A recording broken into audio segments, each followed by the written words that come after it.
Muy buenas noches, estimados amigos.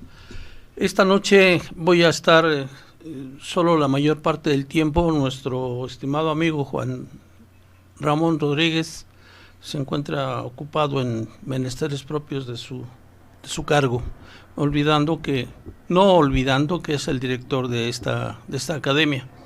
Entonces esperemos que se pueda incorporar un poco más tarde a este programa.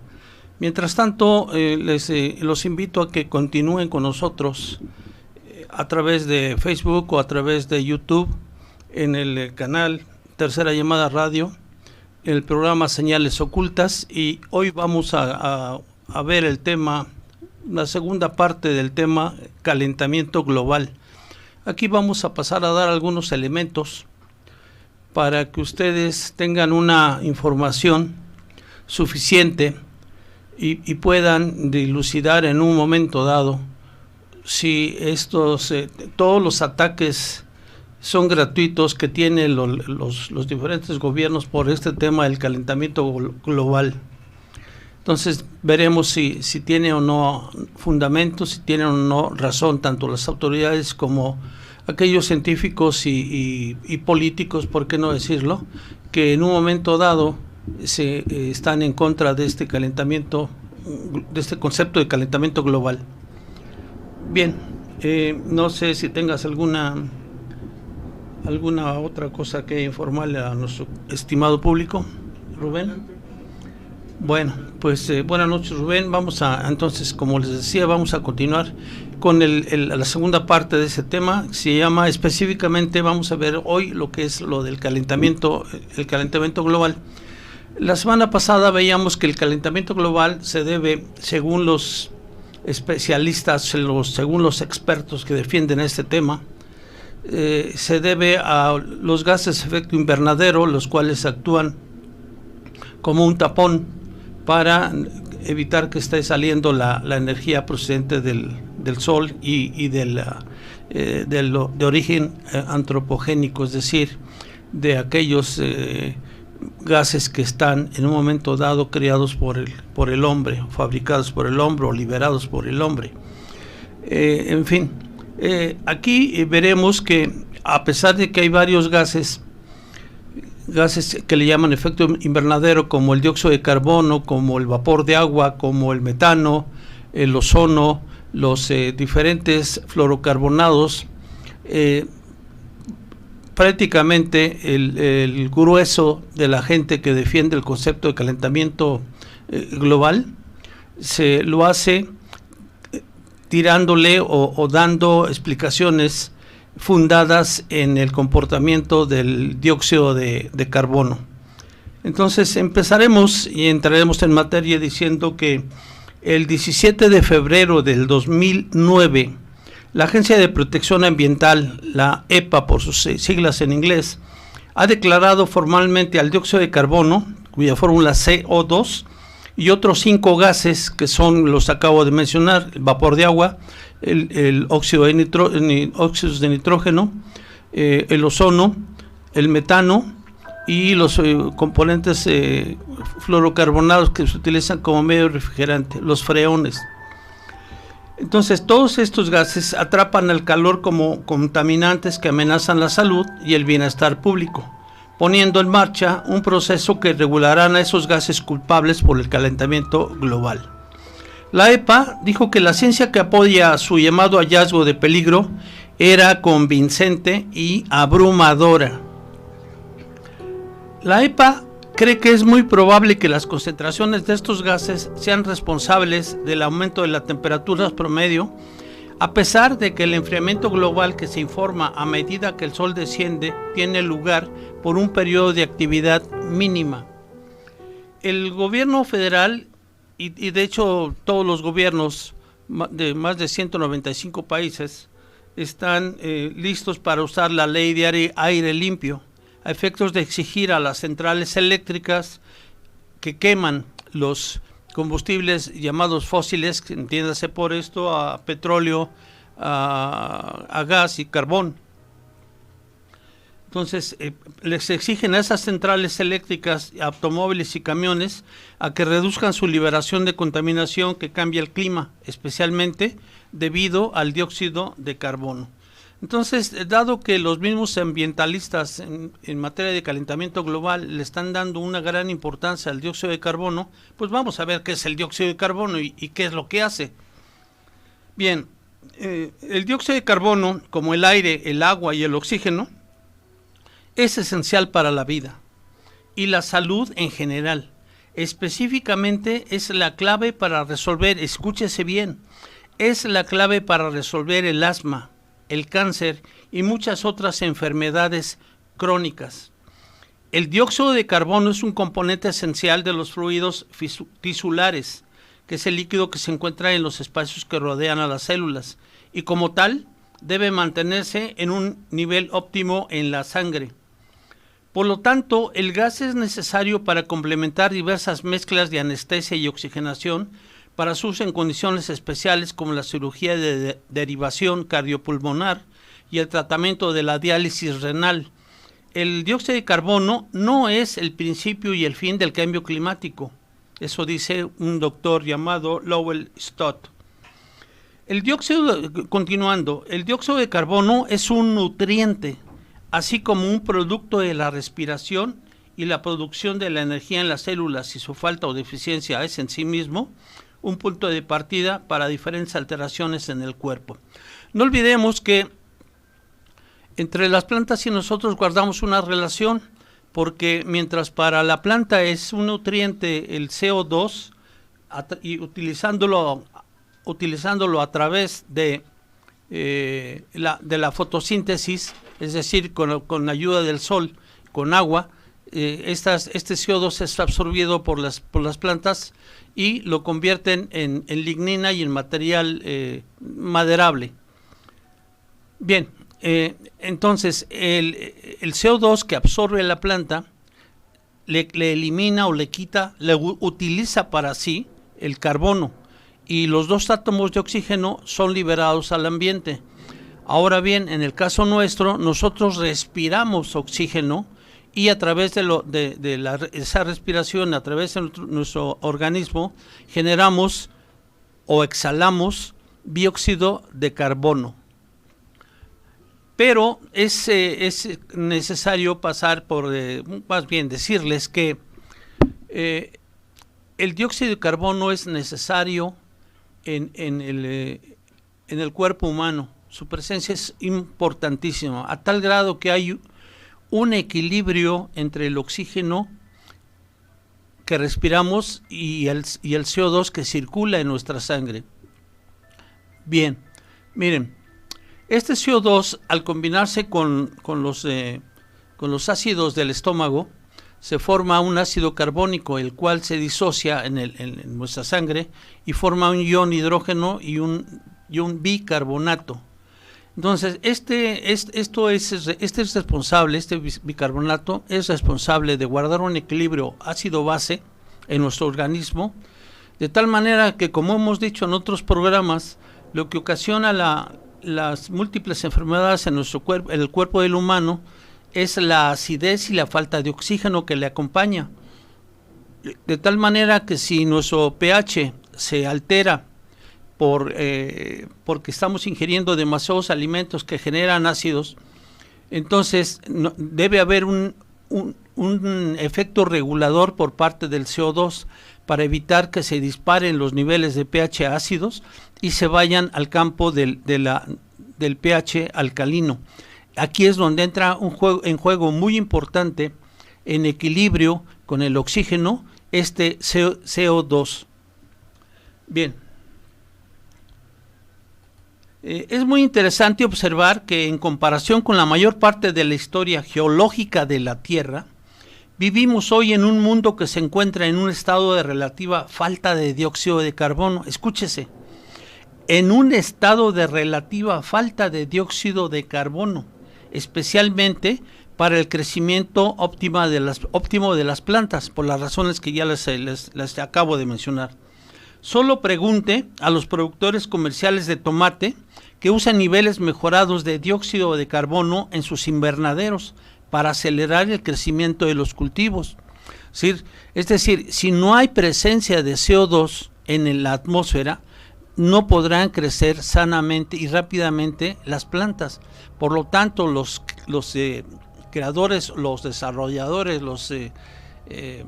en los campos agrícolas o los invernaderos se utilizan precisamente fuentes de CO2 para que tengan entonces manera de absorber ese CO2 las plantas y poder crecer rápidamente, no olvidando que ese CO2 para la planta representa un nutriente. Bien, pasamos a decir que las emisiones humanas de dióxido de carbono no fueron relevantes hasta 1850 y luego comenzó un aumento exponencial después de 1950.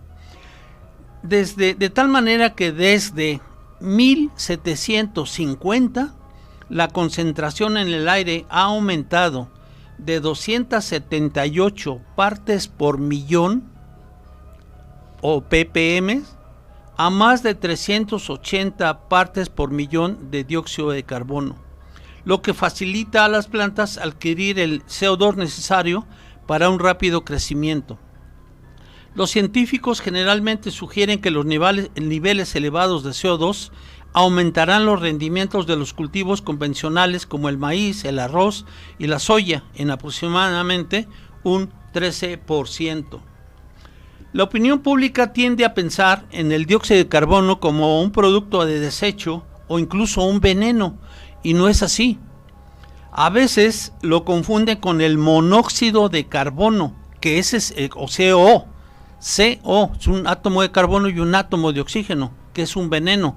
¿Por qué? Porque todavía es susceptible de oxidarse de CO a CO2, secuestrando un átomo de oxígeno. Cuando este monóxido de carbono es absorbido por respiración, sobre todo de combustiones deficientes a través de anafres para calentar unas chozas o algún medio de habitación, entonces el CO que entra a nuestro organismo compite por el oxígeno y entonces se forma el CO2, y nosotros o la gente que tiene estos y sobre todo niveles altos de monóxido de carbono sufre envenenamiento por falta de oxígeno. De ahí que lo que es el peligroso, realmente muy peligroso porque es veneno, es el monóxido de carbono, más no el dióxido de carbono. ¿Nos puedes poner la primera imagen? Ahí vemos claramente que se tiene un árbol. En ese árbol le llega el CO2 que lo absorbe, le llega la luz solar y el agua. El agua por la parte inferior de las raíces, y lo que expulsa entonces es agua y dióxido de carbono. Perdón, agua y oxígeno. Agua y oxígeno, dado que el dióxido de carbono se descompuso en carbono que utiliza la infraestructura del árbol y el oxígeno que lo libera para que nosotros lo respiremos.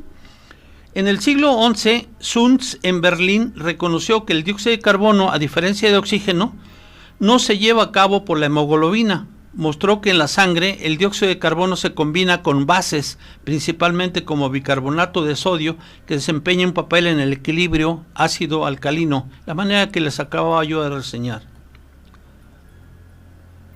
La mayor parte del dióxido de carbono se disuelve en el plasma, tanto en solución simple como combinada con álcali en los bicarbonatos. En medicina se agrega hasta 5% de dióxido de carbono al oxígeno puro para estimular la respiración después de la apnea, o sea, la falta de oxígeno,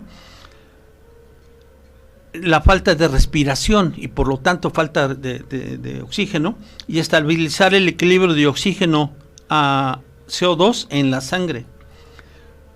Siguen explicando la historia del carbono los científicos que defienden el calentamiento global, porque no quieren decir nada sobre el desastre actual con la contaminación por mercurio que sale de las chimeneas de las plantas eléctricas que queman carbón.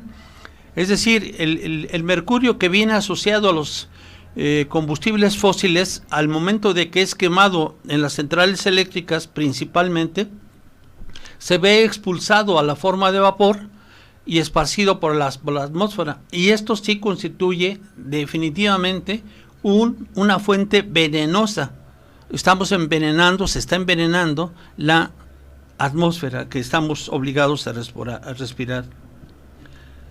Según el efecto Verigo-Bohr, son dos autores que encontraron de diferente tiempo, incluso fue primero Verigo, después Bohr, encontraron un efecto que consiste en que el dióxido de carbono, CO2, se encuentra al final del siglo XIX por los científicos Bohr y Verigo como responsable de la unión entre oxígeno y hemoglobina. Si el nivel de dióxido de carbono en la sangre es más bajo de lo normal, esto conlleva dificultades para liberar oxígeno de la hemoglobina. Podemos afirmar que un déficit de dióxido de carbono causado por la respiración profunda conduce a la falta de oxígeno en las células del cuerpo. Este estado se conoce como hipoxia y afecta gravemente el sistema nervioso. La hiperventilación, que consiste en una respiración excesiva, dicen los científicos que nuestro cuerpo está habituado a respirar 6 litros por minuto de aire, pero en la hiperventilación llegamos a respirar hasta 12 litros por minuto de aire, y ahí tenemos una hiperventilación, es decir, tenemos una gran cantidad de oxígeno, lo cual desplaza el CO2 y rompe el equilibrio. Entonces, esta hiperventilación oculta crónica es muy común entre las poblaciones occidentales, lo que conduce a una oxidación deteriorada de los tejidos corporales, pero lo que realmente está bajando los niveles de oxígeno es la hiperventilación al eliminar demasiado CO2. Lo que significa que necesitamos el CO2 tanto como necesitamos el oxígeno. La mayoría de las personas tienen hábitos de respiración poco saludables. Entonces, respiramos tan mal que o bien hiperventilamos o bien hacemos unas respiraciones muy defectuosas, tomando menos de 6 litros por minuto de aire, con lo cual tomamos menos del oxígeno necesario, y entonces alteramos otra vez ese equilibrio oxígeno-dióxido de carbono.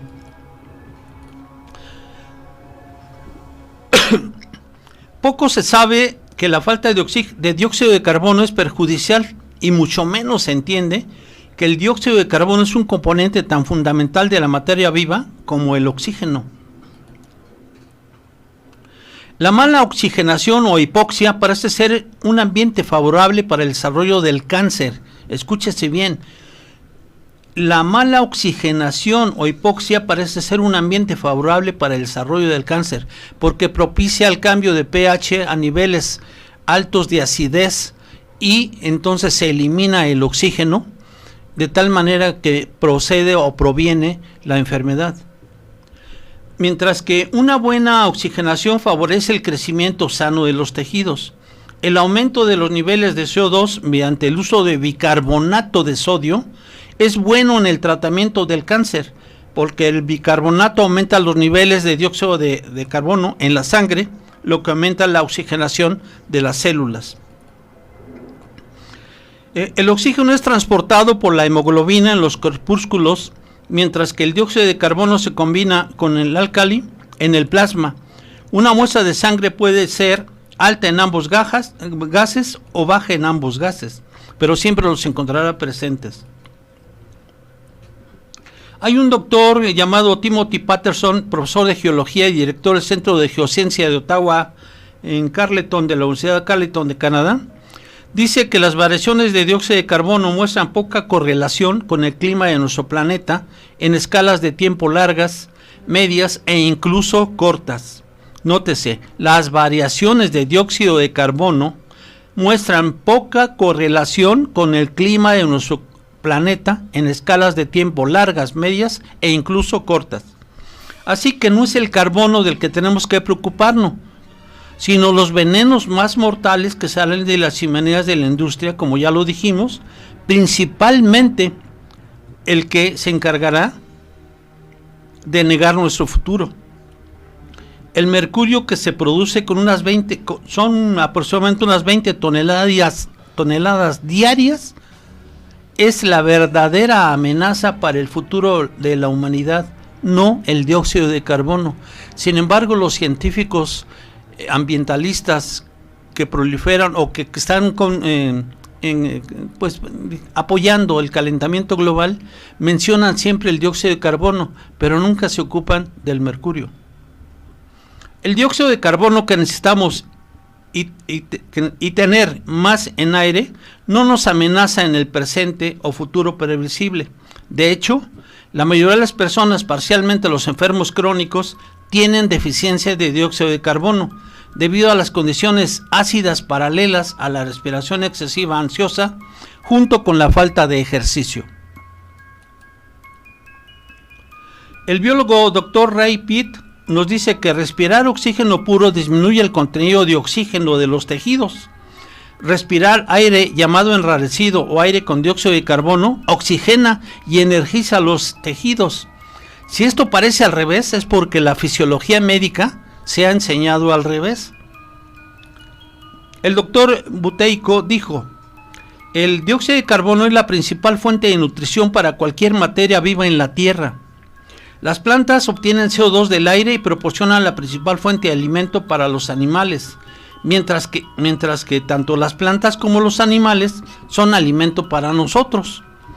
El gran recurso de CO2 en el aire se formó en tiempos prehistóricos, cuando la cantidad era de aproximadamente el 10%. La mejor manera de producir dióxido de carbono es a través de la actividad física, pero lamentablemente la mayoría de las personas con enfermedades crónicas y el cáncer no hacen ejercicio. Comprender cuán importante puede ser el bicarbonato de sodio para la persona con enfermedad crónica implica comprender la fisiología básica del dióxido de carbono. Esto nos lleva directamente a nuestra respiración y debemos entenderla y tomar un control consciente de la misma para optimizar nuestra respiración y dióxido de carbono y por lo tanto los niveles de oxígeno. Nótese lo siguiente, ponme por favor la segunda imagen, Rubén. En esta segunda imagen vamos a ver que el bicarbonato de sodio reacciona inmediatamente cuando se mezcla con el ácido del estómago. En la imagen vemos que se tiene como reactivos el bicarbonato de sodio, es NaHCO3, más el ácido clorhídrico proveniente del ácido del estómago. Eso nos da el cloruro de sodio, que es la sal común, más agua, más dióxido de carbono. Es decir, bicarbonato de sodio más ácido estomacal nos da como rendimiento sal más agua más dióxido de carbono. Esta es la razón fisiológica por la cual el bicarbonato es una medicina tan efectiva. Al instante ofrece un retorno a los niveles de CO2 más normales, lo que lleva más oxígeno a los tejidos. Y esto no es algo que les guste a las células cancerosas, porque las células cancerosas disfrutan de ambientes ácidos y exentos de oxígeno. Docenas de estudios han demostrado que los sujetos normales modernos respiran alrededor de 12 litros por minuto en reposo, mientras que la norma médica es de solo 6 litros por minuto. Como resultado, los niveles de CO2 en sangre son inferiores a lo normal. porque hay una hiperventilación. La hipocapnia arterial, que es la deficiencia del dióxido de carbono, usa hipoxia tisular, que desencadena numerosos efectos patológicos.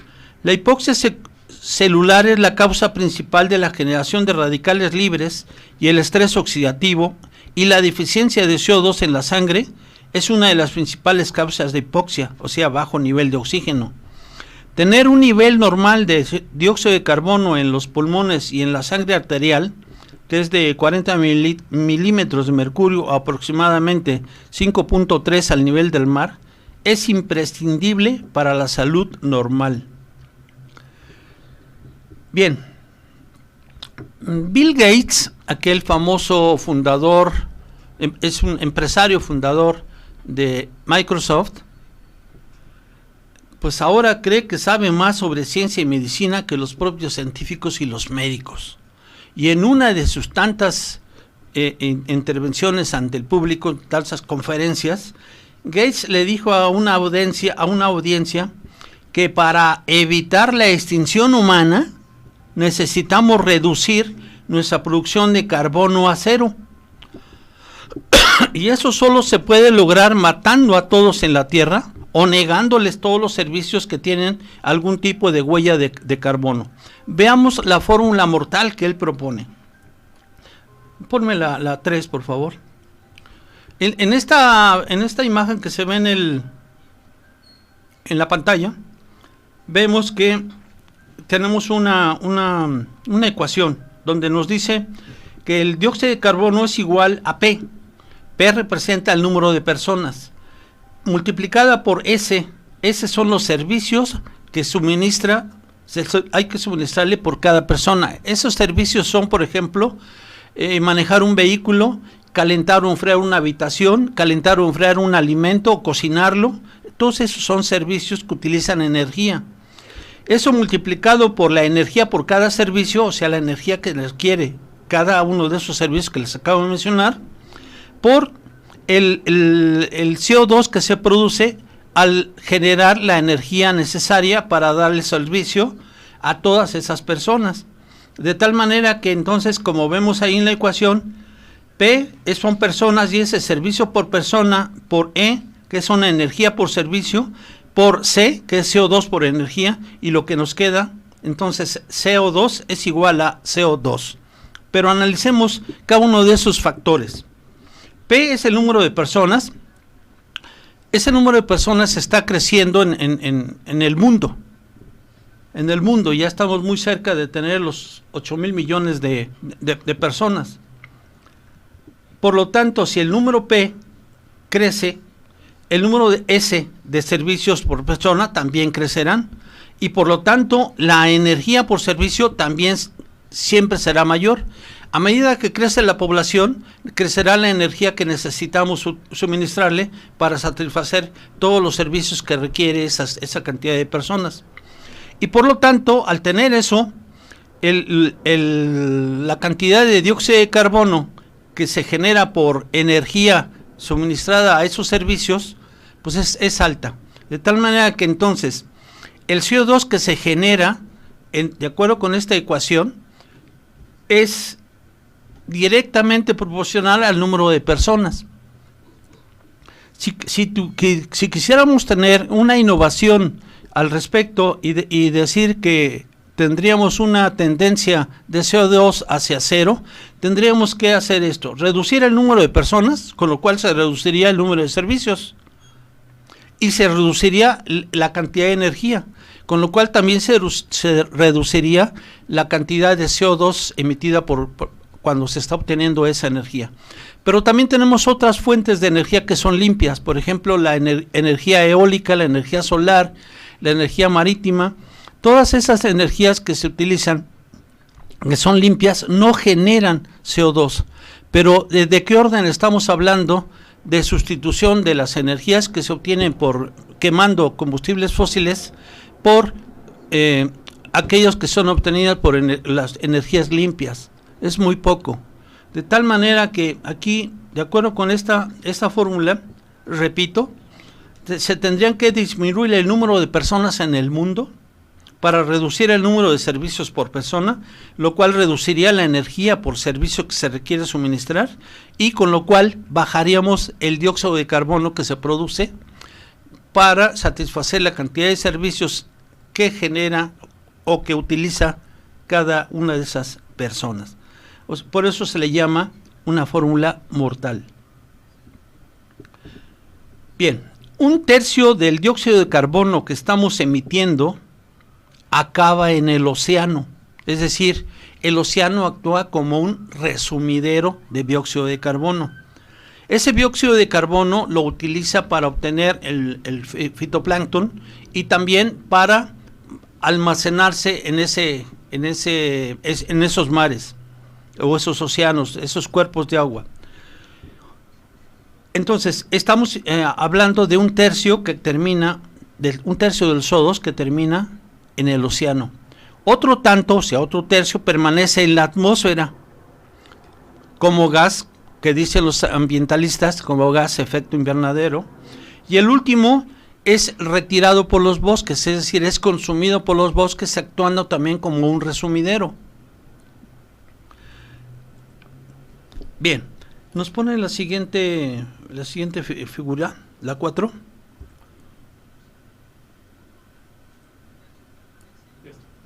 Bien, en esta figura que nos hizo favor de poner nuestro compañero Rubén, se ve claramente por un lado tenemos los millones de años atrás en el eje de las X y en el eje de las Y la cantidad de concentración de dióxido de carbono y también representada ahí la temperatura promedio global de la Tierra. Y ahí vemos claramente que, por ejemplo, en el de 600 a 550, la atmósfera que está indicada, la atmósfera de CO2, que está indicada en color azul, es muy alta, esa concentración, y tenemos una temperatura prácticamente constante hasta el año, de 600 a 500,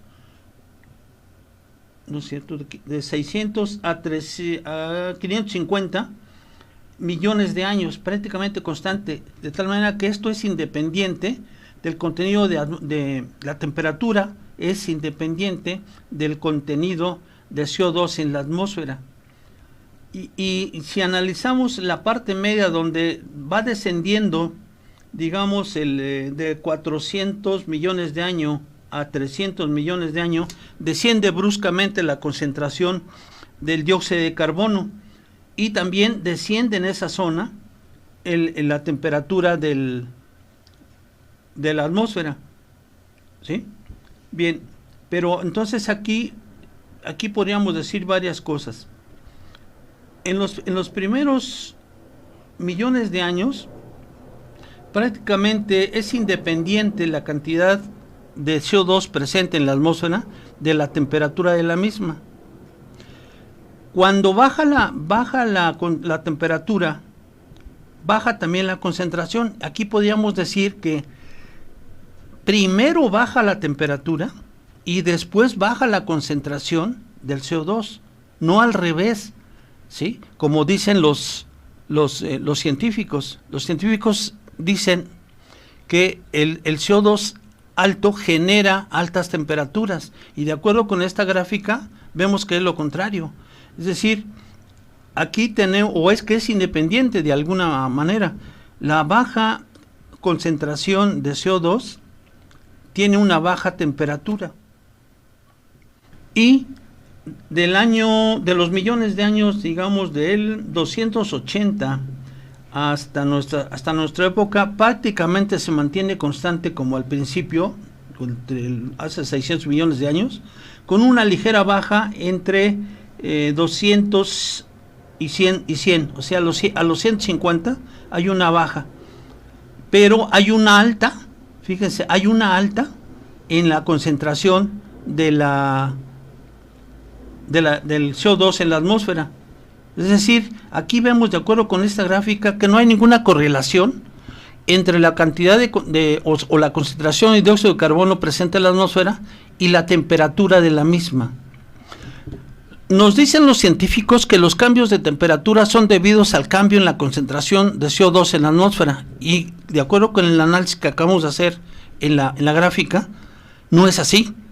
Es más probable que un cambio en la temperatura provoque un cambio en la concentración de dióxido de carbono debido a, nótese, a la desgasificación de dióxido de carbono de los océanos durante los tiempos más cálidos. Es decir, el aire ocluido en el agua de los océanos, al aumentarse la temperatura de los mismos, libera el gas CO2 que va a incrementar la concentración de CO2 en la atmósfera.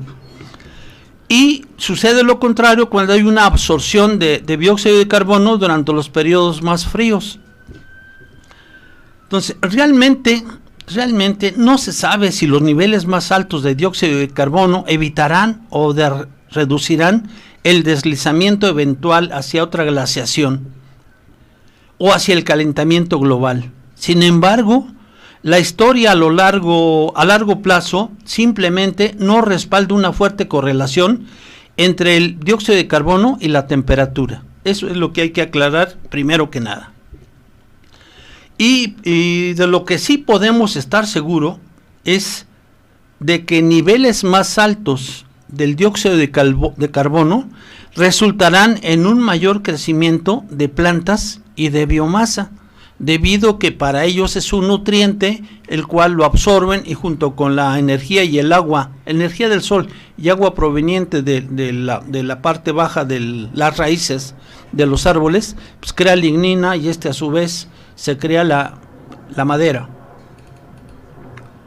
Bien, no vamos a ver hoy preguntas ni nada de eso, no vamos a ver nada. Bueno, entonces, hablando relacionado con el dióxido de carbono, creo que es suficiente para darle la importancia que tiene para el cuerpo humano, para las plantas, para incluso los animales, porque si es importante para las plantas, si estas crecen, entonces el animal tiene alimento, y también el hombre.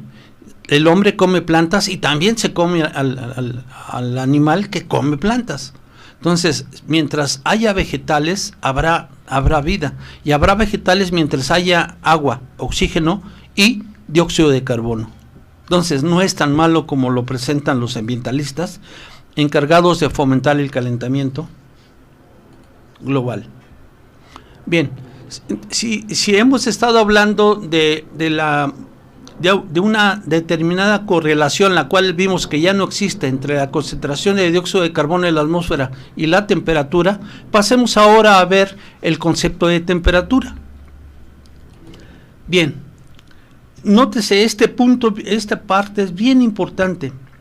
Para empezar, la temperatura de la Tierra es un término ambiguo que no puede significar nada.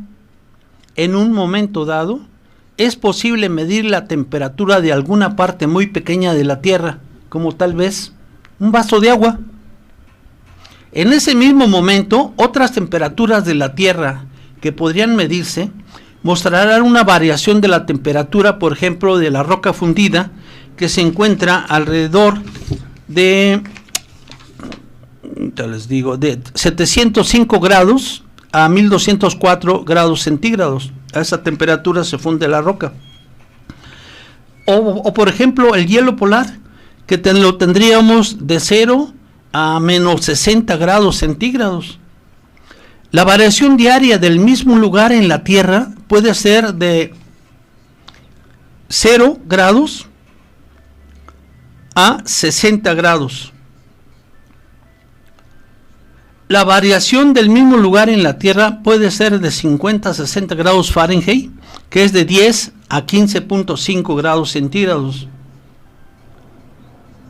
En latitudes altas, conceptualmente podríamos imaginar, pero en realidad no medir, todos los lugares y cosas posibles en cada momento.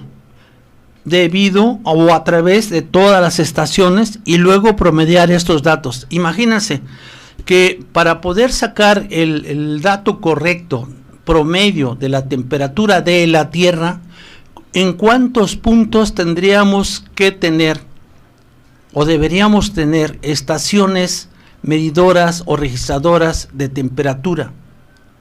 Y después tener una serie de consideraciones para poder tomar la media de toda la Tierra. Si en cada punto hay variación, imagínense los diferentes puntos que necesitamos para sacar una temperatura promedio. Por otro lado, si no se tiene el instrumental necesario distribuido o ubicado en los diferentes puntos de esta Tierra, el dato que saquemos como temperatura media global de la Tierra no tiene valor, porque no representa realmente un valor promedio real. Espero que les haya quedado claro. Para detectar el calentamiento global tendríamos que modificar estos datos para incluir el calor específico de todo lo medido, así como el calor latente de todas las cosas que cambia de fase, como por ejemplo el agua, que aparece como líquido, como vapor y como hielo. Conceptualmente sí, en realidad no es posible. Entonces, empezando por esa definición de temperatura, de lo que están haciendo, no nos conduce a un dato fiable, un dato real, un dato congruente con la información que deberíamos tener. Hay una cosa que debemos saber. La creencia en el calentamiento global se ha basado por completo en 5 registros de datos oficiales. 3 de ellos son medidas a nivel superficie y otros 2 son medidas a nivel satélite. Y vamos a ver qué pasa con ellos. Entonces, 3 de ellos se basan en mediciones realizadas en la superficie de la Tierra. Son datos compilados por el Instituto Goddard de Estudios Espaciales, cuyas siglas son GIS, por la Administración Oceánica y Atmosférica Nacional de los Estados Unidos, sus siglas NOAA, la NOAA, y por la Unidad de Investigación Climática de la Universidad de East Anglia, trabajando conjuntamente con el Centro Hadley para la Predicción del Clima, que forma parte de la Oficina Meteorológica del Reino Unido. Los otros 2 registros derivan de las mediciones realizadas por satélites y luego compilados por los sistemas de teledetección RSS en California y la Universidad de Alabama en Huntsville es UAH. En los últimos años, estas 2 formas tan diferentes de medir, o sea, una por satélite y otras por superficie de la Tierra, y luego compilados, entonces han mostrado resultados muy diferentes entre sí. El registro de superficie ha mostrado una tendencia creciente de temperatura hasta mostrar el año 2014 como el año más caluroso desde que comenzaron los registros. Sin embargo, el RSS y el UAH, que son las mediciones realizadas por satélite, no han registrado ningún cambio significativo en las tendencias de temperatura en los últimos 18 años. Y han establecido que el año 2014 solo ha sido el 6º año más caluroso desde 1997. Los 3 registros de superficie son dirigidos por apasionados creyentes en el calentamiento global causado por el hombre. Y lo más sorprendente es que, de hecho, obtienen la mayor parte de sus datos de temperatura de superficie de la Tierra de una sola y única fuente.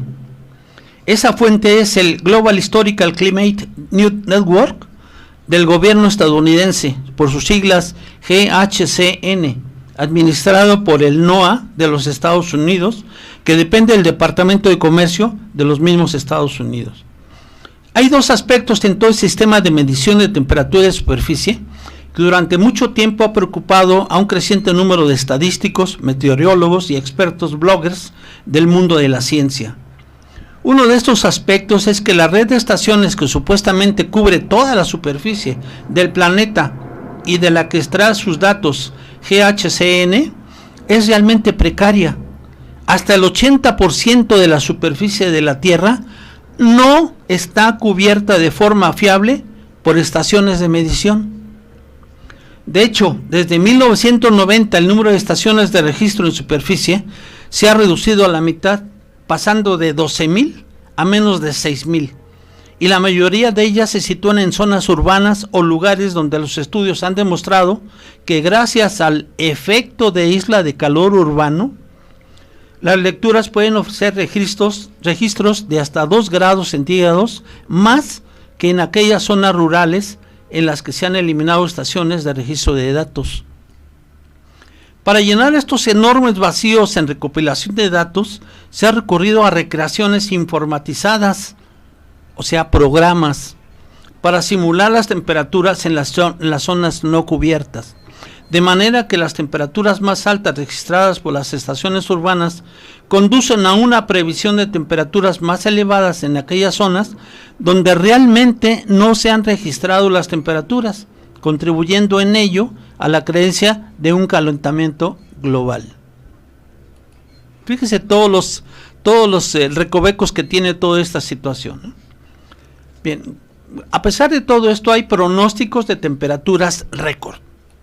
Durante los próximos 5 años, los termómetros establecerán temperaturas récord, con un aumento que podría superar los 1.5 grados centígrados para 2024. Estos son los pronósticos recientes para la década 2020-2030, desarrollados por la Oficina Meteorológica Británica, la autoridad en el tema. A esta se le llama la Oficina del Met, y este es uno de los centros mundiales más importantes especializada en análisis del clima a corto plazo, así como pronósticos anuales y plurianuales, gracias a los datos recopilados por la NASA, el NOAA y el HATCUT 4. Las previsiones para las décadas se actualizan cada año y en enero de 2020 mostraron un futuro desagradable.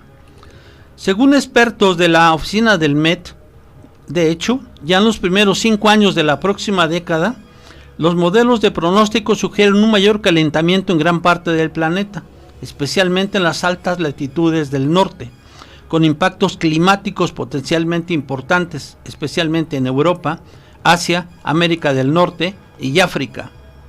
Los pronósticos tienen en cuenta la variabilidad natural y las influencias humanas, observando el estado climático actual y evaluando el posible aumento de gases de efecto invernadero causado por la actividad volcánica y antropogénica.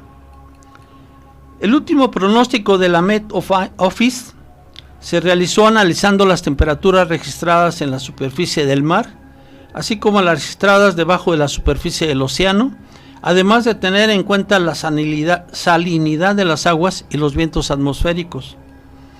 En el periodo de 5 años, 2020 a 2024, se espera que la temperatura promedio global aumente entre 1.06 grados centígrados y 1.62 grados centígrados, en comparación con el periodo preindustrial de 1850 a 1900, rompiendo el récord de 1.16 grados centígrados registrado en el año 2016. Todo esto excepto las principales erupciones volcánicas.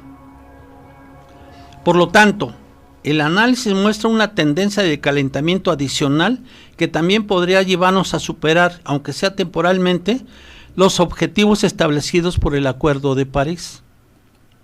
Según AccuWeather, el principal pronosticador comercial del mundo, la temperatura del aire global medida por las estaciones meteorológicas terrestres muestra un aumento de aproximadamente 0.45 grados Celsius durante el siglo pasado.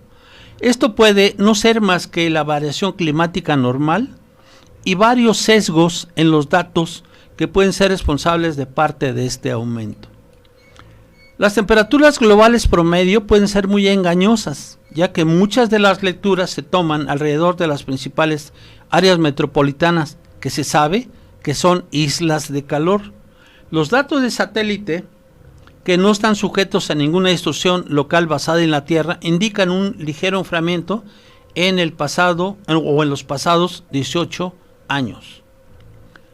Las regiones polares y las cimas de las altas montañas de todo el mundo son las precursoras de un próximo periodo de enfriamiento, como señaló Lawrence Hedge en un artículo titulado ¿Está en marcha una nueva era de hielo?, en un número de la 21ª revista de Science y Technology.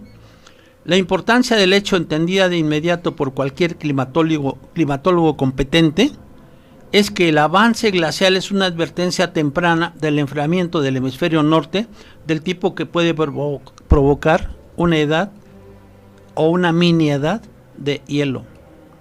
Según los científicos, el aumento de las temperaturas al que contribuye el cambio climático es consistente con los altos niveles continuos de gases de efecto invernadero en la atmósfera. Las previsiones muestran que la ventana de tiempo en la que tenemos la oportunidad de hacer frente a las emergencias climáticas se estrecha cada vez más. Bien, esos son los elementos que proporcionan los científicos.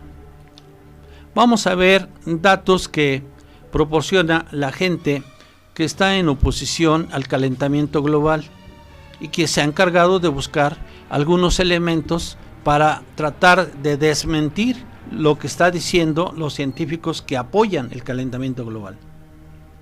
Y aquí a este subcapítulo de información yo le voy a llamar manipulación de datos. Es decir, aquí los estoy alertando de lo que los científicos han encontrado. Resulta preocupante la evidencia de que incluso esos datos extrapolados se han sometido a nuevos ajustes para aumentar más el registro de temperaturas de forma artificial. Los investigadores asiduos han desenterrado un sinnúmero de ejemplos en todo el mundo, desde los Estados Unidos y Rusia a Australia y Nueva Zelanda. En Australia, un enfriamiento de 1 grado centígrado producido durante los últimos 80 años se convirtió mediante la manipulación de los datos en una tendencia del calentamiento de 2.3 grados. En Nueva Zelanda se produjo un escándalo académico cuando los datos que mostraban que entre 1850 y 1998 no se producían cambios significativos fueron ajustados para mostrar una tendencia al calentamiento de 0.9 grados por siglo. Uno de los ejemplos de manipulación más descarados y comprobables nos los muestra Paul Homewood. Homewood se dedicó a comprobar las gráficas de temperatura publicadas oficialmente y referentes a 3 estaciones meteorológicas en Paraguay, comparándolas con las temperaturas que originalmente se habían registrado en el lugar. Homewood se centró en esas estaciones paraguayas porque entre 1950 y 2014, según datos del GIS, habían registrado un aumento de temperatura particularmente elevado de más de 1.5 grados centígrados, el doble del aumento global aceptado para el conjunto del siglo XX. ¿Me puedes poner la siguiente gráfica? Es la número 5, creo que sí es la 5. Sí, la gráfica de datos. Esta es una gráfica con los datos manipulados. Aquí se tiene como eje de las X o de las abscisas, empieza desde el año 1930 hasta el año 2020 y los datos que aparecen son de 1950 hasta el año 2015 aproximadamente. Y ahí se ve prácticamente un estado caótico, errático, donde se tienen máximos y mínimos, ¿sí? Pero con una tendencia a aumentar hacia arriba, a incrementarse, ¿ok? En el eje de las Y o de las ordenadas pueden ver la temperatura promedio anual, ¿sí? Entonces, de tal manera que tenemos aquí datos de temperatura promedio anual contra el año correspondiente. Bien, entonces este gráfico, como le dije, son los datos manipulados. Homewood pudo comprobar cómo la tendencia mostrada por 60 años de datos reales se había invertido drásticamente de modo artificial, de modo que la que en realidad era una tendencia hacia el enfriamiento fue reescrito para transformarse en una tendencia que mostraba un calentamiento muy marcado, como sí se puede ver o se puede deducir en la gráfica que aquí les estoy mostrando. La tendencia es hacia el calentamiento, ¿ok? Esa es la gráfica con los datos manipulados. Ponme la siguiente, por favor, la 6. Este es el gráfico con los datos reales. Este es solo uno de los muchos ejemplos de una larga práctica reconocida por observadores y expertos de todo el mundo y que plantea grandes interrogantes sobre los registros oficiales de temperatura en la superficie del planeta. Aquí se ve claramente, porque está otra vez en las mismas condiciones de ordenadas y de abscisas. En las abscisas o eje de las X tenemos los años y como eje de las ordenadas de las Y tenemos la temperatura anual media. Y aquí vemos cómo, contrariamente a los datos modificados, los datos reales corresponden a una tendencia hacia la baja, hacia un enfriamiento, no a un calentamiento. Entonces, aquí se ve claramente y demuestra este señor Homewood que esos datos están manipulados. Homewood no se limitó a verificar los datos de las estaciones paraguayas, sino que se dedicó a repasar las de otras estaciones meteorológicas de América del Sur. En cada caso se encontró con los mismos ajustes sospechosos en el mismo sentido, es decir, en el de reescribir las temperaturas originalmente tomadas en los registros y cambiarlas por temperaturas más altas. El primer ajuste de las temperaturas fue realizado por el GHCN, que es una base de datos de varios registros climatológicos de todo el mundo.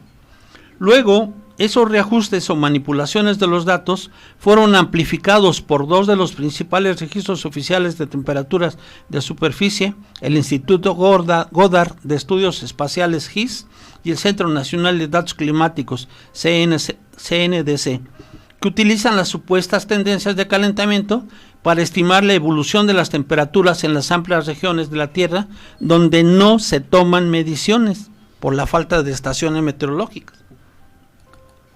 Ahora Homewood ha centrado su atención en las estaciones meteorológicas de gran parte del Ártico, entre los 51 grados oeste en Canadá y el corazón de Siberia a 87 grados este.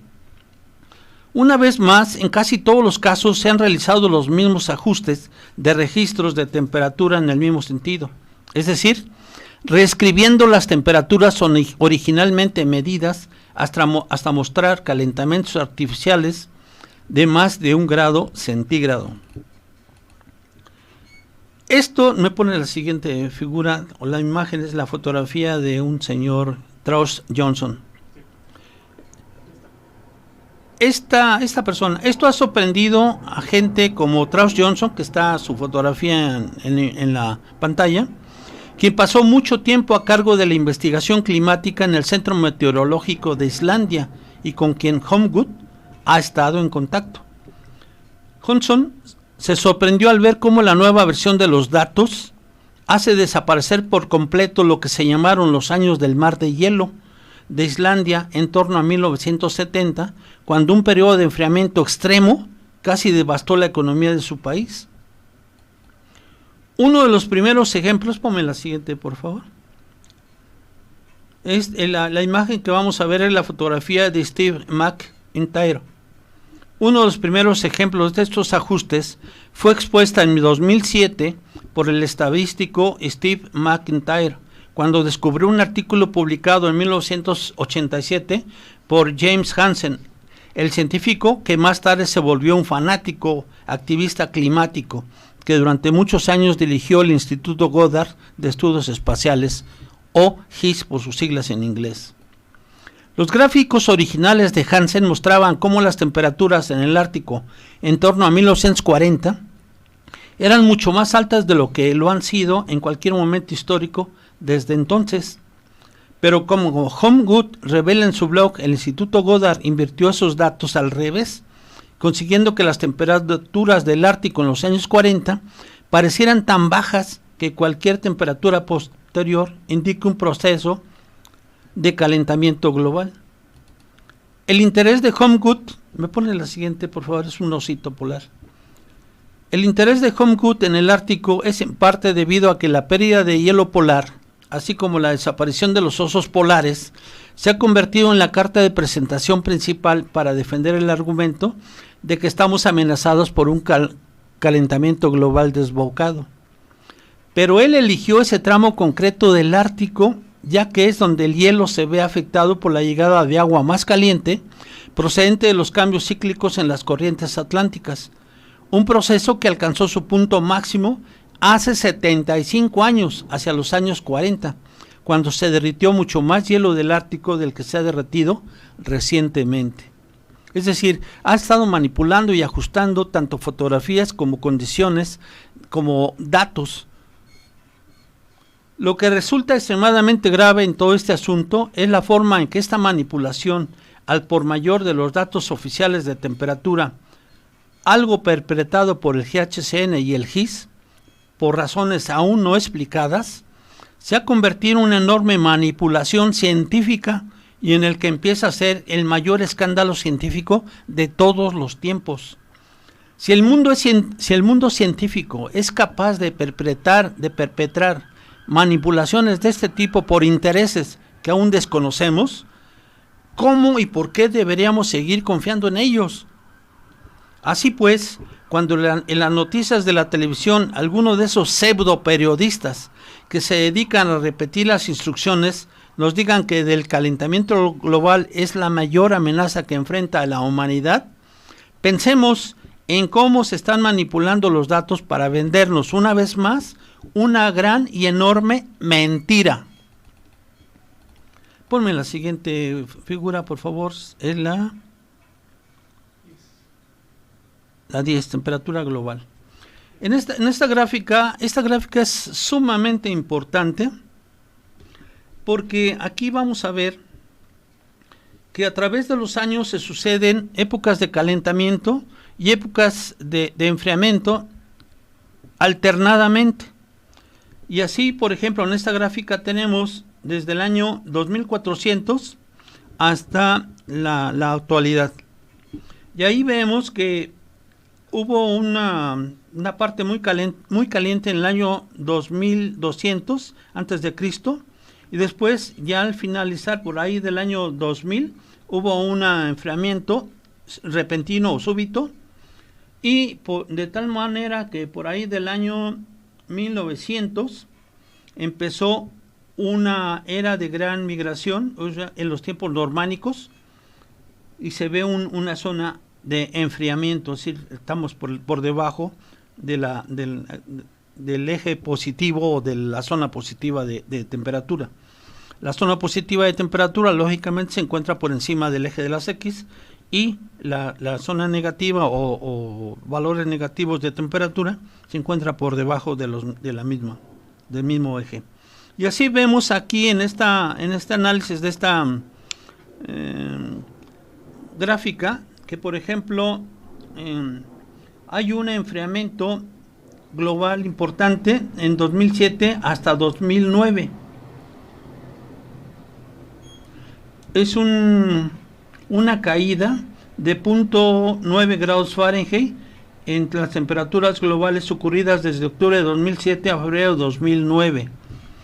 Luego vemos una zona al final, por ahí del año 1800, cerca de 1982. Dice, el monte Pinatubo tuvo una erupción. En ese monte Pinatubo se encuentra en Filipinas.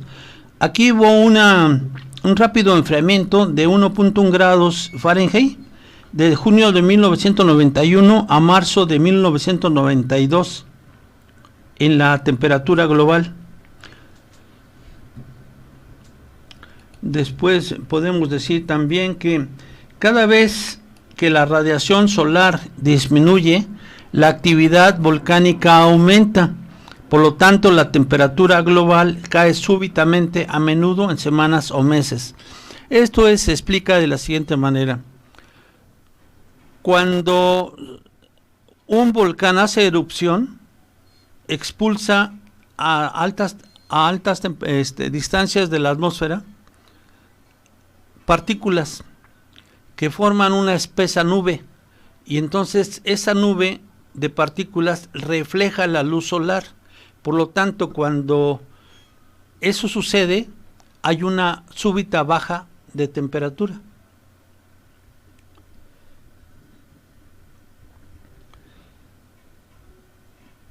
Bien, entonces ahí les dejo esa gráfica, donde lo principal es que sepan que así como hay periodos calientes o de calentamiento, hay periodos de enfriamiento. Se suceden uno tras otro, uno calentamiento, uno de enfriamiento, uno de calentamiento, uno de enfriamiento.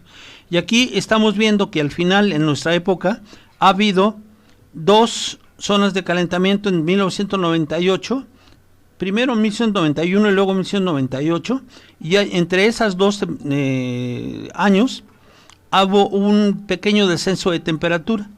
Después, al final de 1999, digamos, 1999 en adelante, hay una pequeña disminución de temperatura, que es lo que ha estado ocurriendo hasta la fecha.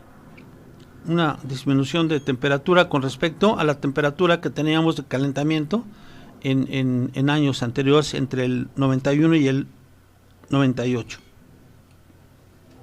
Bien. Hubo un periodo de calentamiento de 30 años entre 1910 y 1940.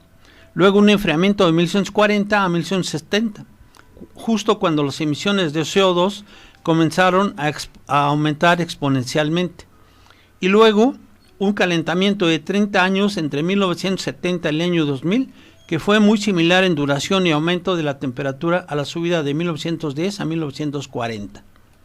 Entonces cabe preguntar, ¿qué causó el aumento de la temperatura de 1910 a 1940 si no fueron las emisiones humanas? Y si fueron factores naturales. ¿Cómo sabemos que los mismos factores naturales no fueron responsables del aumento entre 1970 y el año 2000? Obviamente que sí, porque sabemos que hubo erupciones, y esas erupciones, como les acabo de mencionar, las erupciones de esos volcanes generan una gran cantidad de materia o de partículas que son expulsadas a altas a elevadas alturas de la atmósfera, lo cual forma por efecto de la corriente de viento o la corriente de aire, forma una especie de nube, y esa nube se encarga de reflejar las temperaturas, la energía que procede del sol, con lo cual la temperatura global de la atmósfera en esa zona disminuye notablemente. Bien, espero que esto les haya quedado claro. Vamos a ver ahora qué dicen los políticos, y les voy a poner nada más 2 o 3 políticos lo que dicen. Según se explicó en el prestigioso sitio web Business Insider, el máximo asesor de negocios del primer ministro australiano Tony Abbott, este señor es Maurice Newman, pones por favor la imagen de él, afirmó el viernes que el cambio climático era un ardid alentado por las Naciones Unidas para crear un nuevo orden mundial autoritario bajo su control. No se trata de hechos o lógica, se trata de un nuevo orden mundial bajo el control de la ONU. Se opone al capitalismo y la libertad y ha convertido el catastrofismo ambiental en un tema familiar para lograr su objetivo. Maurice Newman, presidente del Consejo Consultivo Empresarial del primer ministro, dijo que la agenda real se concentra en la implementación de una autoridad política concentrada. El calentamiento global es solo el gancho. En una columna para el periódico The Australian, coincidiendo con la visita de la jefa, ¿me pone la siguiente figura? Coincidiendo con la visita de la jefa sobre el clima de la ONU, Christiana Figueres, añadió que el mundo había sido sometido a engaño por parte de los catastrofistas del clima durante 50 años.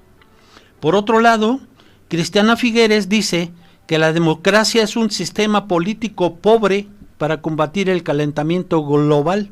La China comunista, dice, es el mejor modelo. Afirmó Newman sin aportar pruebas que es un secreto bien guardado, pero el 95% de los modelos climáticos que nos han mostrado y que supuestamente demuestran el vínculo entre las emisiones humanas de dióxido de carbono y el calentamiento global catastrófico, tras 2 décadas de estancamiento de las temperaturas, se ha demostrado que son erróneos. Para complementar las sospechas sobre una posible gran manipulación sobre la realidad del calentamiento global, algunos estudiosos, periodistas y políticos sostienen que los datos climáticos de estas últimas décadas están siendo deliberadamente manipulados para indicar un calentamiento global que en realidad no existe. Incluso hay teorías científicas que afirman que estamos a los inicios de una pequeña era glacial. Por ejemplo, hay un artículo que se llama Graves predicciones científicas.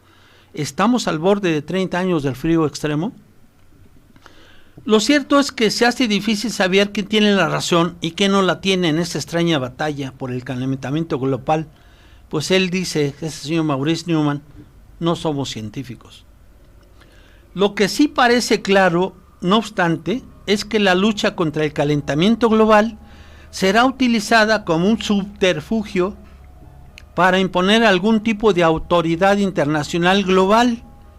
Los primeros episodios de un gobierno mundial centralizado que representará la culminación de la globalización. Bien, vamos a ver ahora lo que dice Vladimir Putin. Nadie sabe a qué se debe el cambio climático mundial. Sabemos que nuestro planeta vivió periodos de calentamiento y de enfriamiento, lo acabamos de ver a través de la gráfica. Y esto puede depender de un proceso en el universo, dijo el presidente ruso Vladimir Putin durante su conferencia de prensa anual. No obstante, Putin reafirmó el compromiso de su país para reducir las emisiones de gas efecto invernadero, así como para respetar el Acuerdo de París sobre el clima. Además, dijo que Rusia está particularmente expuesta al cambio climático. Es un proceso muy serio para nosotros, dice. Hay ciudades enteras construidas sobre el permafrost. Imagínense las consecuencias en caso de deshielo. Putin, jefe de un estado gran productor de hidrocarburos, ya desvinculó otras veces la actividad humana del cambio climático. Y ahora se vio demasiado político, pero de alguna u otra manera está aceptando que esto del calentamiento global es una mentira. Finalmente, un señor llamado Patrick Moore, que él fue un alto, y no recuerdo si fue el más alto de los dirigentes de Greenpeace, que dice lo siguiente, ya no trabaja ahí.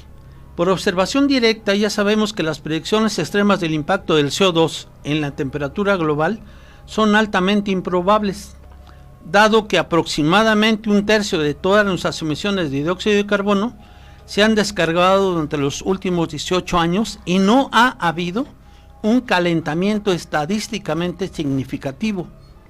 E incluso si hubiera un calentamiento adicional que seguramente sería preferible al exterminio de todas o la mayoría de las especies en el planeta.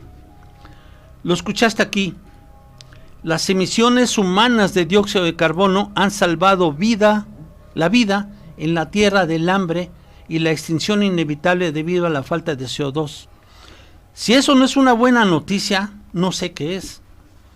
¿Alguien niega que por debajo de 150 partes por millón de dióxido de carbono mueran las plantas? Pues obviamente que sí, porque faltaría el material CO2, que es el nutriente principal. ¿Alguien niega que la Tierra haya estado en un periodo de enfriamiento de 50 millones de años y que de esta edad de hielo del Pleistoceno sea uno de los periodos más fríos en la historia del planeta? Pues no, tampoco. Ya lo veíamos en las gráficas. Pero él dice, y es que la posición de ese señor es defender a los combustibles fósiles. En parte tiene razón, en alguna otra parte no. Después de que les lea esta parte, les hago algún comentario. Pero no dejaremos, dice, de usar combustibles fósiles, que son, recordemos, el carbón, petróleo y el gas natural, para impulsar nuestra civilización, por lo que es probable que podamos prevenir el hambre de las plantas por falta de CO2 al menos 65 millones de años. Incluso cuando los combustibles fósiles se han vuelto escasos, tenemos los billones de toneladas de carbono en las rocas carbonosas que podemos transformar en cal y dióxido de carbono para la fabricación de cemento. Y ya sabemos cómo hacerlo con energía solar o nuclear. Esto solo, independientemente del consumo de combustibles fósiles, compensará con creces la pérdida de dióxido de carbono debido al entierro de carbonato de calcio en los sedimentos marinos. Según como se cuente, los combustibles fósiles representan entre el 85 y el 88% del consumo mundial de energía y más del 95% de la energía para el transporte de personas y bienes, incluida nuestra comida. A principios de este año, los líderes, y eso está hablando del año pasado, a principios de este año, que es el año pasado, los líderes de los países del G7 acordaron que los combustibles fósiles deberían eliminarse gradualmente para el año 2100. Un desarrollo muy extraño, por decirlo menos. Por supuesto, ninguna persona inteligente realmente cree que esto sucederá, pero es un testimonio del poder de la élite que han convergido en torno al catastrófico cambio climático causado por el hombre, que tantos presuntos líderes mundiales deben participar en la farsa. Se dicen muchas cosas desagradables sobre los combustibles fósiles, a pesar de que son en gran parte responsables de nuestra longevidad, nuestra prosperidad y nuestro estilo de vida cómodos. Los hidrocarburos, los componentes energéticos de los combustibles fósiles, son 100% orgánicos, como en la química orgánica. Fueron producidos por energía solar en antiguos mares y bosques. Cuando se queman para obtener energía, los productos principales son agua y CO2, pero aquí se olvida de que también hay contaminante muy peligroso como el mercurio. Los dos alimentos más esenciales para la vida, que son el agua y el CO2. Y los combustibles fósiles son, con mucho, la mayor batería de almacenamiento de energía solar directa en la Tierra. Como ecologista y ambientalista por más de 45 años, este señor Patrick Moore, esto es lo suficientemente bueno para mí, dijo. Para concluir, el dióxido de carbono de la quema de combustibles fósiles es la materia de la vida, el personal de la vida, la moneda de la vida, de hecho, la columna vertebral de la vida en la Tierra. Bien, aquí nos haría falta por último, y con esto terminaría, los protocolos, hablar de ciertos protocolos. Hay uno que es relativamente viejo, el protocolo de Kioto. Este es un tratado internacional de 1997 sobre el cambio climático. Pónmelo por favor la figura. En la siguiente figura que va a aparecer en su pantalla tenemos un mapa mundi donde se ven los diferentes continentes y se ven iluminados con diferente color o destacados con diferente color y algunos países, y ahí se encuentra en la parte baja de esa imagen la posición de los diversos países en 2012 respecto del protocolo de Kioto. El verde oscuro, firmado y ratificado. El verde un poco más claro, están firmados y ratificados. Hay un color cobre firmado pero con ratificación rechazada. Eso se trata de Estados Unidos y Alaska. El que abandonó fue Canadá, y otro color gris son no posicionados, que están en la zona muy cercana a Nueva Zelanda y a Japón y Filipinas y toda esa zona. Esa gente se está oponiendo, o más bien no tienen alguna posición. El protocolo de Kioto es un protocolo de la Convención Marco de las Naciones Unidas sobre el Cambio Climático y un acuerdo internacional que tiene por objetivo reducir las emisiones de 6 gases de efecto invernadero que causan el calentamiento global. Los gases son el dióxido de carbono, CO2, el metano, CH4, el óxido nitroso, N2O, y los otros 3 son tipos de gases industriales fluorados, llamados los freones. En el protocolo se acordó una reducción de al menos un 5% de las emisiones de estos gases en 2008 a 2012, en comparación con las emisiones de 1990. Esto no significa que cada país se comprometa o se comprometía a reducir sus emisiones de gases regulados en un 5% como mínimo. Este es un porcentaje correspondiente a un compromiso global y cada país suscribiente del protocolo tenía sus propios compromisos de reducción de emisiones. Bien, aquí debo decirles algo, no lo menciono en esta parte, pero debo decirles algo. Miren, durante el periodo de funcionamiento del protocolo de Kioto, se utilizaron o se generaron los bonos llamados bonos de carbono. ¿Esto qué significaba? Que, por ejemplo, países como Costa Rica, desarrollando bosques que actúan como resumideros de CO2, tenían derecho a cobrar determinada cantidad de bonos de carbono en función de la cantidad determinada por cálculo del CO2 que había absorbido como parte del planeta. Entonces, había alguien, por ejemplo, Estados Unidos, por ejemplo, China o qué sé yo, la India, ellos como eran grandes contaminadores del mundo, entonces pagaban unos bonos de carbón a través del convenio o el Tratado de Kioto. ¿Sí? En este caso, como el ejemplo que estoy utilizando, a Costa Rica. El protocolo fue adoptado el 11 de diciembre de 97 en Kioto, Japón, pero no entró en vigor hasta el 16 de febrero de 2005. En noviembre de 2009 eran 187 los estados que lo habían ratificado. Estados Unidos, que era cuando se firmó el protocolo el mayor emisor de gases de invernadero, nunca lo ratificó. Ahora, desde 2005, China es el principal emisor de gases de efecto invernadero. Ponme la siguiente figura que corresponde al Acuerdo de París. Este es un tratado, el Acuerdo de París es un tratado internacional de 2015 sobre cambio climático. El Acuerdo de París dentro de la Convención Marco de Naciones Unidas sobre Cambio Climático. Ahí encontramos entonces en el mapa los diferentes países que constituyen nuestro mundo actual y vemos en color azul claro las partes. Después en color dorado, cobre, los países firmantes. En color azul oscuro, partes también cubiertas por la ratificación de la Unión Europea. En color verde, vemos los firmantes también cubiertos por la ratificación de la Unión Europea.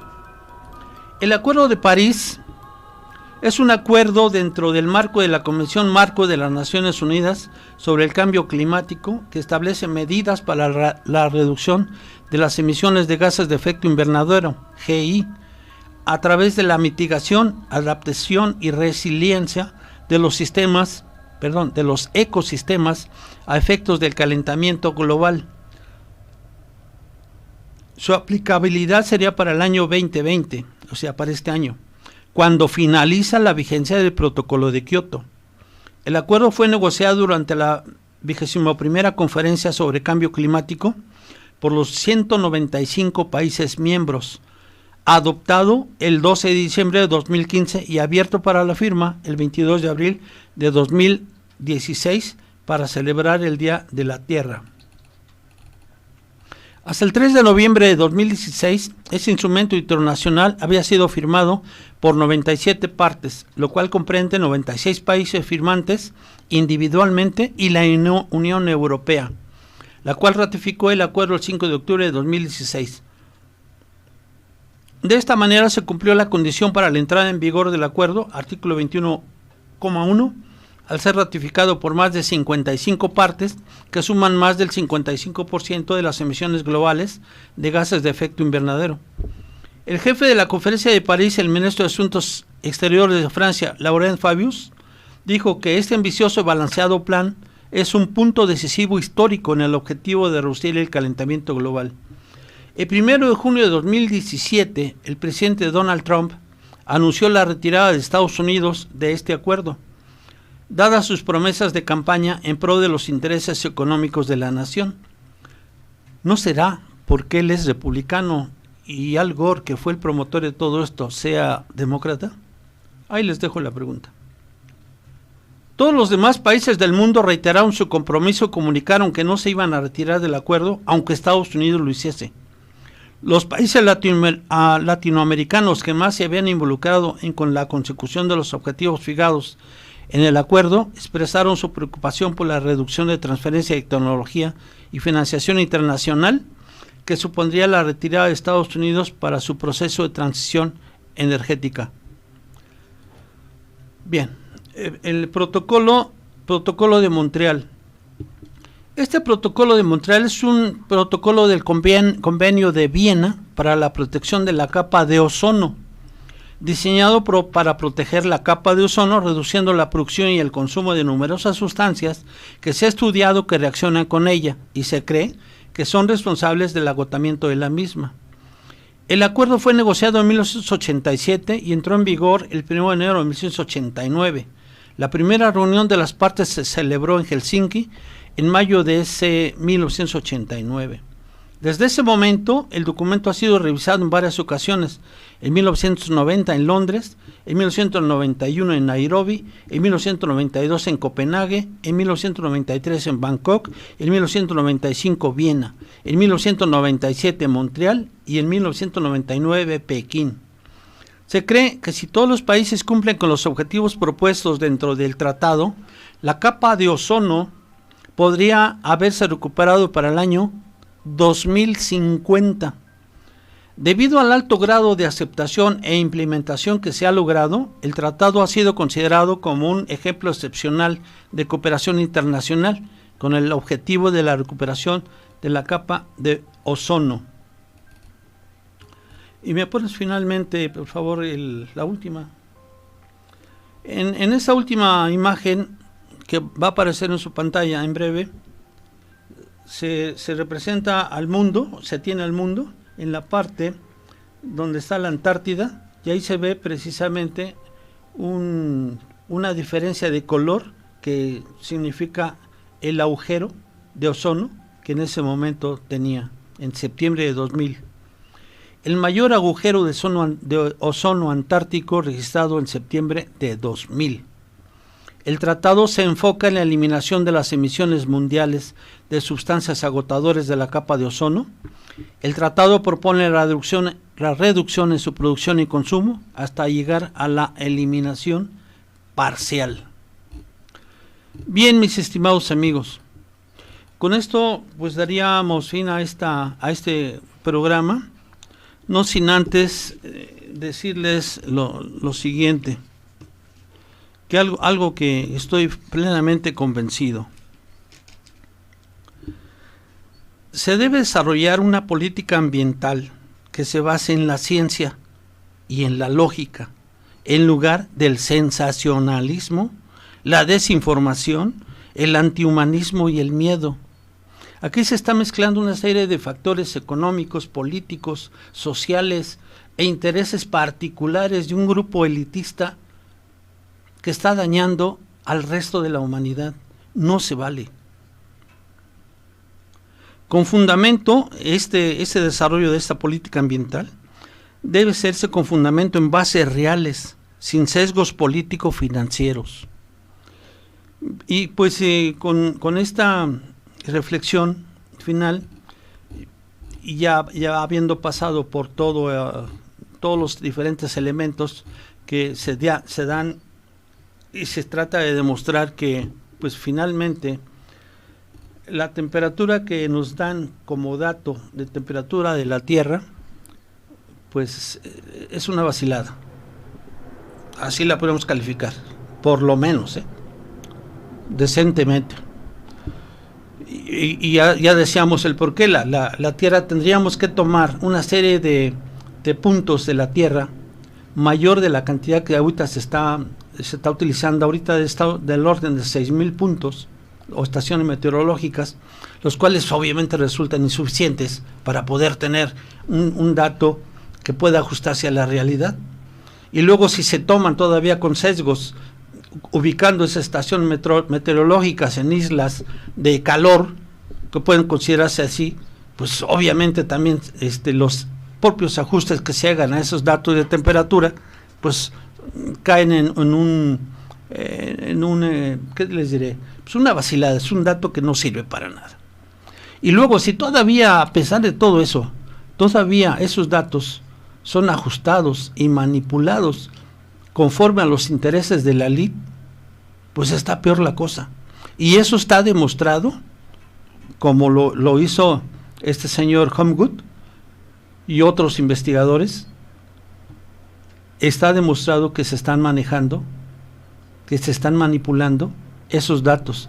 Cuando algo debía ir con tendencia al calentamiento, o al revés, con algo que tenga que ir con tendencia hacia el enfriamiento, lo están presentando exactamente por manipulación como un calentamiento global. No, pues no puede ser, ¿no? Luego nos están presentando como un elemento, como un gas efecto invernadero altamente peligroso al CO2, cuando el CO2 es esencial para la vida, tanto del humano como de las plantas.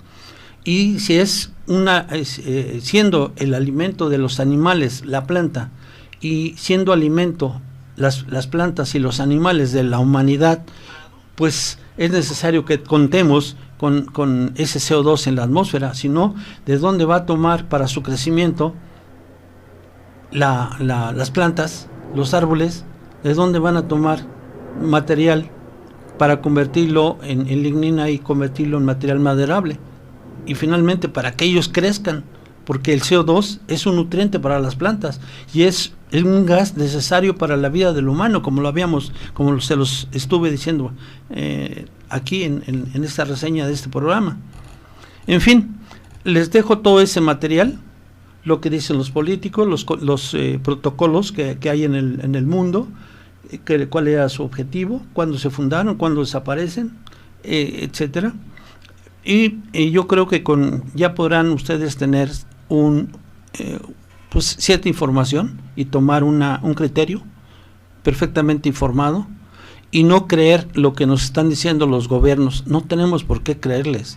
Cada vez que levantamos una piedra e investigamos un poquito, nos encontramos con una sarta de mentiras. No se vale. Entonces yo les invito a que reflexionemos y que dudemos de la información oficial que nos proporcionan los diferentes gobiernos del mundo. Dicho esto, pues les agradezco su atención. Esta ocasión no hubo intercambio en forma directa, porque estaba muy ocupado con la transmisión acá nuestro compañero Rubén, y nuestro director de la academia estuvo ocupado en otros menesteres propios de su cargo. Así que pues muchísimas gracias y hasta la próxima. Nos vemos. Que haya suerte.